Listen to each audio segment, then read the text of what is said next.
నల్గొండ పట్టణంలో మార్చి 3వ తారీఖు జరిగే హోలీ వేడుకల్ని బ్రదర్స్ టీమ్ యూత్ వాళ్ళందరూ కూడా చాలా కొత్త ఆలోచనతోటి, ఎందుకంటే హోలీ అనగానే ఒక రంగులు పూసుకునే పద్ధతి నుంచి బైక్ల మీద బైక్ రేసింగ్ వెళ్ళడం, ఆ రోజు ఇంకా పార్టీల పేరుతో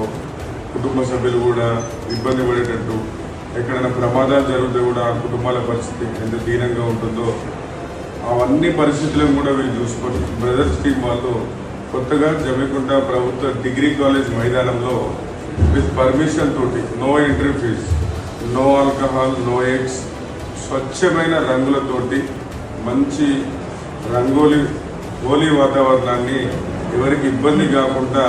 ఈ బ్రదర్స్ టీం వాళ్ళు నిర్వహిస్తున్న దానికి నేను పూర్తిగా సంతోషిస్తూ వారందరినీ కూడా అభినందిస్తూ ఈ హోలీ వేడుకల్ని బైక్ల మీదనో బైక్ రేసింగ్ తోటో ఎగ్స్ తోటో అట్లాంటివి కాకుండా స్వచ్ఛమైన అక్కడ మంచి అంటే వాటర్ ఏర్పాటు చేయడం జరిగింది, సౌండ్స్ ఏర్పాటు చేయడం జరిగింది. అందరం కూడా ఒక కుటుంబ సభ్యులాగా ప్రభుత్వ డిగ్రీ కళాశాలలో మీరు ఏర్పాటు చేసినటువంటి హోలీ కార్యక్రమానికి జమ్మికుంటలో ఉన్నటువంటి పట్టణ యువతి యువకులు, పెద్దవాళ్ళు, చిన్నవాళ్ళు అందరూ కూడా రావచ్చు కనుక దయచేసి ఈ కార్యక్రమాన్ని